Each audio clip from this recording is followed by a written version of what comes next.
I begin today's debate by thanking Dr. Martin McAleese and his team for their excellent work on this report. I thank equally all of the women who met with them to assist in its compilation. I also thank the religious orders who cooperated fully with Dr. McAleese. Together they have helped provide Ireland with a document of truth. The Magdalene Laundries have cast a long shadow over Irish life, over our sense of who we are.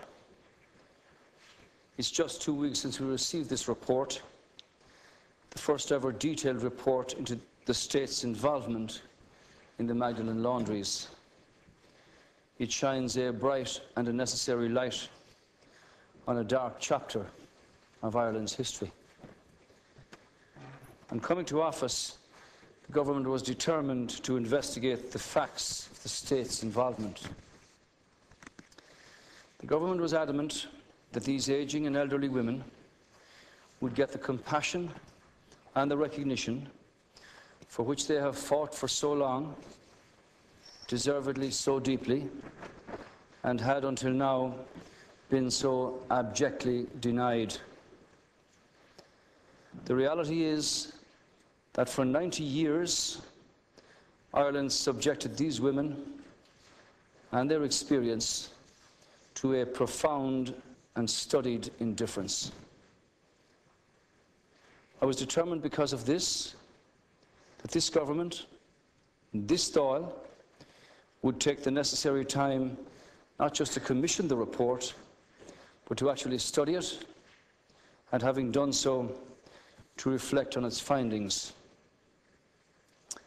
I believe that was the best way to formulate a plan and a strategy that would help us make amends for the state's role in the hurt of these extraordinary women. I'm glad that so many of the women themselves agreed with that approach, and I'm glad that this time of reflection gave me the chance to do the most important thing of all, to meet personally with the Magdalene women, to sit down with them face to face, to listen to their stories. I have to say it was a humbling and inspiring experience. Today, as their Taoiseach, I'm privileged to welcome some of these women to this House, many of whom have travelled long distances to be here. And I welcome you, every one of you, to your national parliament, to Dáil Éireann. What we discuss today is your story. What we address today is how you took this country's terrible secret and made it your own, burying it, carrying it in your hearts, here at home, or with you to England, to Canada, to America and Australia, on behalf of Ireland and the Irish people. But from this moment on, you need carry it no more, because today we take it back. Today we acknowledge the role of the state in your ordeal. We now know that the state itself was directly involved in over a quarter of all admissions to Magdalene Laundries, be it through the social services, reformatories, psychiatric institutions, county homes, the prison, the probation service, and industrial schools. We have in fact decided to include all the Magdalene women in our response, regardless of how they were admitted. Dr. McAleese set out to investigate 5 areas in particular. Firstly, the routes by which women enter the laundries. Secondly, the regulations of the workplace and the state inspections. Thirdly, state funding of and financial assistance to the laundries. Fourthly, the routes by which the girls and the women left the laundries. And fifthly, death registrations, burials and exhumations. In all 5 areas, there was found to be direct state involvement.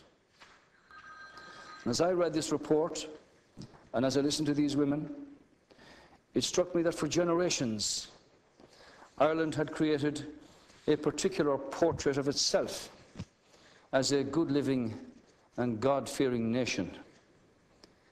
Through this and other reports, we know that this self-flattering portrait is fictitious. It would be easy to explain away all that happened, all we did in those great moral and social salves of the culture back then, the order of the day, the terrible times that were in it.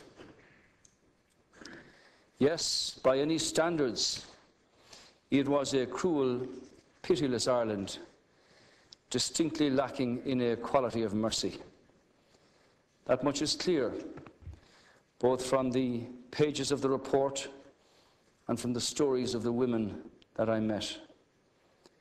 And as I sat with these women, as they told their stories, it was clear that while every woman's story was different, each of them shared a particular experience of a particular Ireland, judgmental, intolerant, petty, and prim. In the laundries themselves, some women spent weeks, others months, more of them years. But the thread that ran through their stories at Cancorla was a palpable sense of suffocation, not just physical, in that they were incarcerated, but psychological, spiritual, and social. Their stories were enriched by an astonishing vividness of recall of situation and circumstance. Here are some of the things I read in the report and what they said directly to me.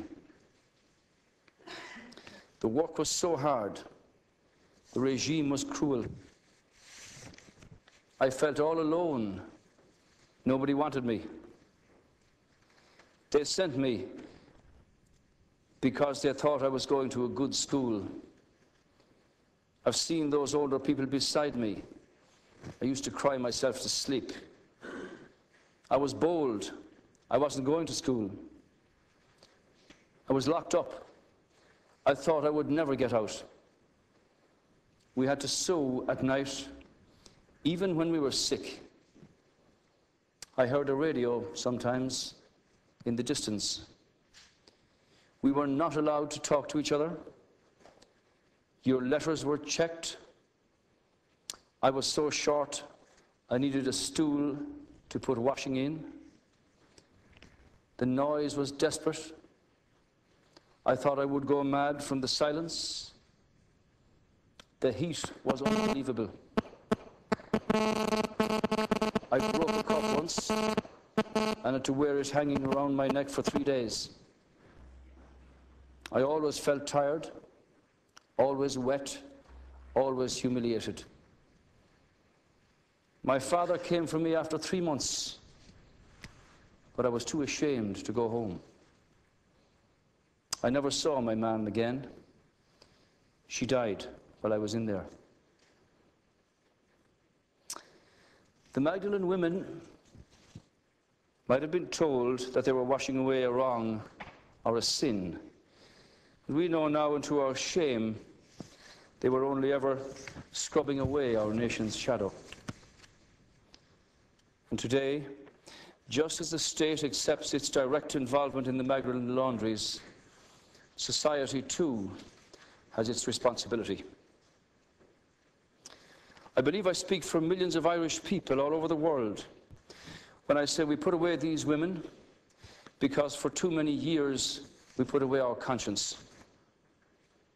We swapped our personal scruples for a solid public apparatus that kept us in tune and in step with a sense of what was proper behavior or the appropriate view, according to a sort of moral code that was fostered at the time, particularly in the 30s, the 40s, and the 50s. We lived with the damaging idea that what was desirable and acceptable in the eyes of both the church and the state was also interchangeable.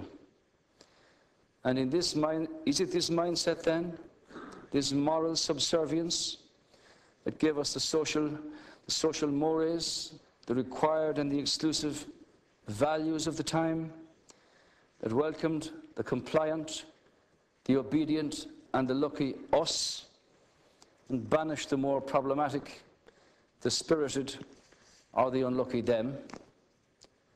And to our nation's shame, it must be said that if these women had managed to scale the high walls of the laundries, they would have had their work cut out to negotiate the height and depth of the barricades around society's proper heart.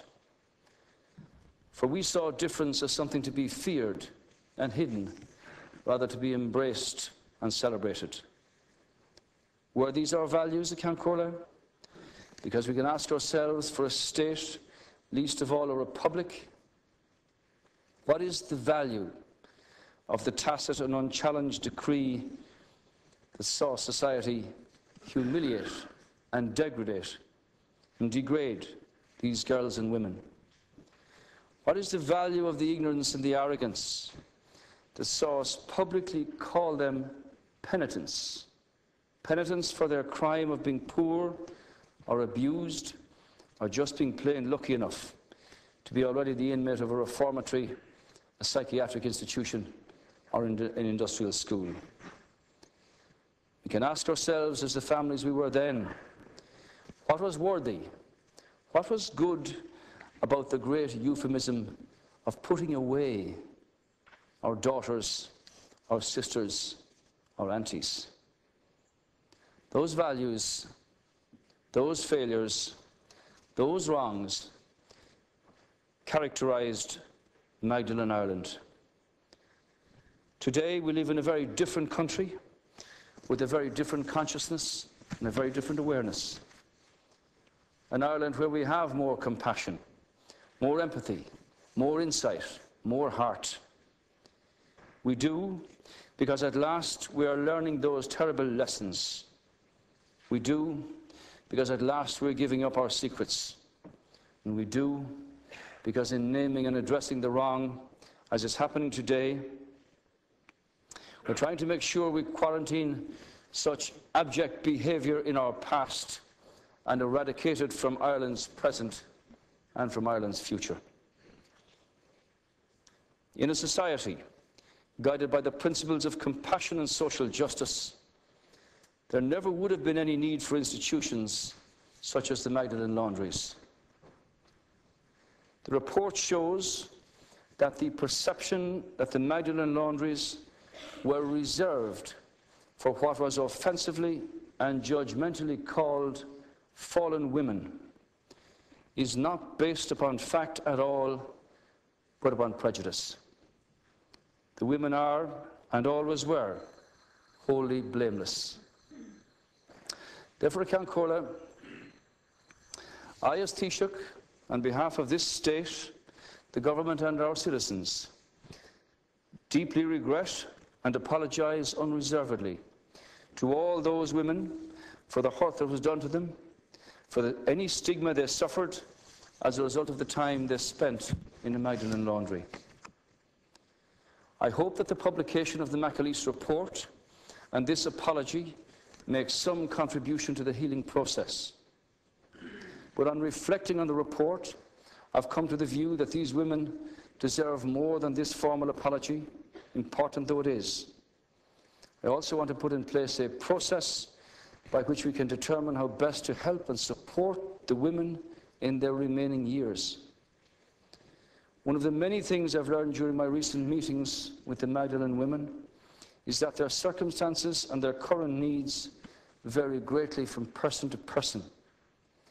That's why the government has today asked the President of the Law Reform Commission, Judge John Quirk, to undertake a 3-month review to make recommendations as to the criteria that should be applied in assessing the help that the government can provide in the area of payments and other supports, including medical cards, psychological and counselling services, and other welfare needs. The terms of reference for Judge Quirk will be published later today, and will also arrange for the representatives of the women to be fully briefed on this process. When Judge Quirk has reported The government will establish a fund to assist the women based on his recommendations. I'm confident that this process will enable us to provide speedy, fair and meaningful help to the women in a compassionate and a non-adversarial way. I am determined that the fund will be primarily used to help the women, as is their stated and strong desire, and not for legal or administrative costs. The McAleese report also refers to women who recounted similar experiences in other residential laundries, such as the laundry offering services to the public operated in the training centre in Stanhope Street in Dublin. The government has decided that these women should be included in both the apology I have extended today and in the fund.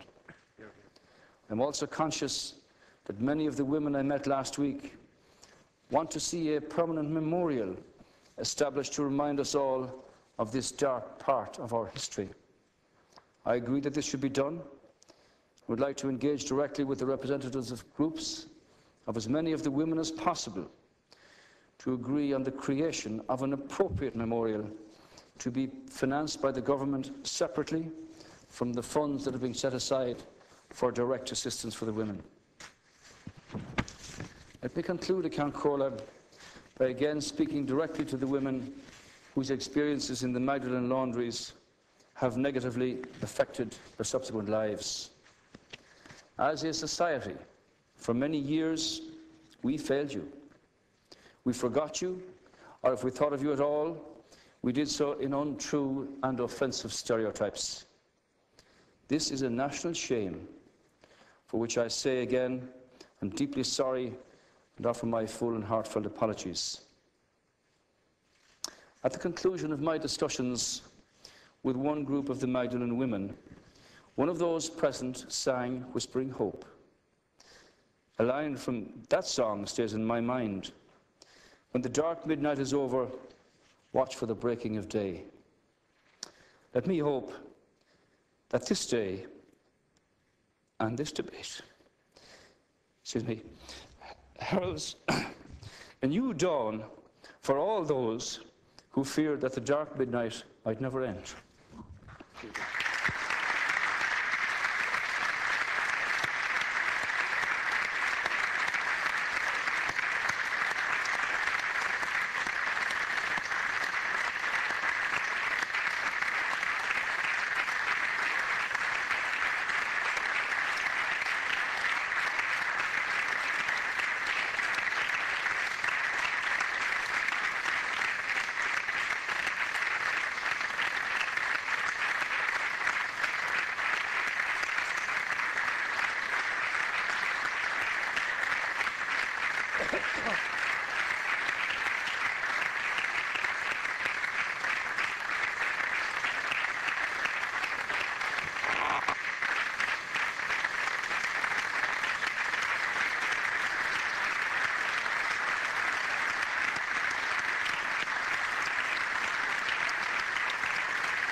Thank you.